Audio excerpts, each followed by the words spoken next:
Dear employers and school students, college students, work from home கிடைக்க போகுது, online class start ஆக போகுது. எந்த மாதிரினா கோவிட் டைம்ல இருந்துச்சுல அந்த மாதிரி. இது நானோ டிஎன் கவர்மெண்டோ சொல்லல, பிஎம் நரேந்திர மோடி அவர்கள் சொல்லியிருக்காங்க. எதனால அப்படின்னா ஸ்ட்ரைட் ஆஃப் ஹார்மோஸ்ல இன்னும் பிரச்சனை முடியல. சோ மக்களோட நலனுக்காகவும் நாட்டோட நலனுக்காகவும் நான் சொல்றதை இதுக்கப்புறம் ஃபாலோ பண்ணுங்க அப்படின்னு சொல்லிட்டு சில விஷயத்த சொல்லியிருக்காரு. ஏன்னா அப்படின்னா ஃபிளைட்ஸ் எல்லாம் யூஸ் பண்ண ஃபிளைட்ஸ் க்ளோஸ் பண்ணிட்டாங்க, சில ஃபிளைட்ஸ் எல்லாம் because of the fuel poverty. Okay, இது கிட்டத்தட்ட பாவர்ட்டி நிலைமைக்கு தான் போக வேண்டியது, பட் இன்னும் போகல. பட் அந்த நிலைமைக்கு போகாம இருக்கிறதுக்கு தான் இப்ப இவர் சில விஷயத்த சொல்லியிருக்காரு. பப்ளிக் டிரான்ஸ்போர்ட் யூஸ் பண்ணுங்க, எலக்ட்ரானிக்கல் வெஹிக்கல்ஸ் யூஸ் பண்ணுங்க, எலக்ட்ரிக் பைக்ஸ் யூஸ் பண்ணுங்க.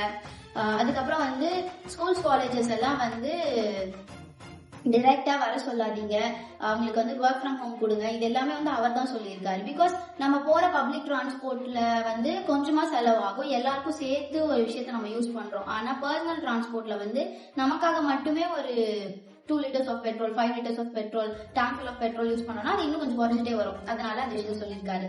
இது இல்லாம கோல்டு எல்லாம் 1 இயருக்கு வாங்காதீங்க, மேரேஜஸ் எல்லாம் பிக்ஸ் பண்ணிட்டீங்கன்னா 1 இயருக்கு தள்ளி போடுங்க அப்படின்ற மாதிரி சொல்லியிருக்காரு. பேசிக்கா இது லைக் ஒரு மாதிரி, ஏன்னா இது மேரேஜ் எல்லாம் இதுக்கு நாங்க தள்ளி போடணும் அப்படிதான். ஆனா அப்படி நீங்க பண்ணாலும் அதுல உங்களுக்கு இன்னும் ஹார்ட் டைம்ஸ் நீங்க ஃபேஸ் பண்ற மாதிரி இருக்கும், நம்ம நாலேஜ்ஃபுல்லா யோசிச்சோம்னா.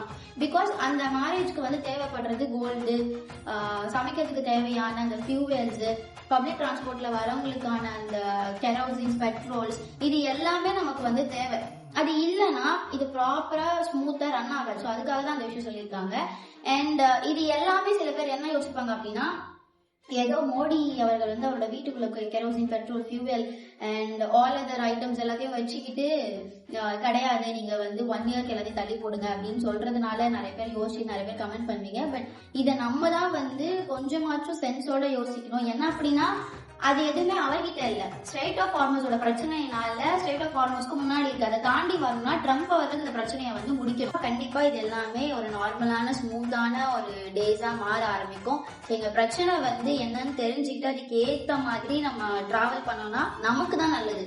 அவர் சொல்றாரு, அவர் எதிர்க்கிறோம் அப்படின்றதுனால அவர் சொல்ற அந்த பாயிண்ட் நம்ம ஏத்துக்காம விட்டுட்டோம் அப்படின்னா இங்க பிரச்சனையை சந்திக்க போறது அவர் கிடையாது, நம்ம தான். சோ புரிஞ்சு அறிஞ்சு நடந்துக்கணும்.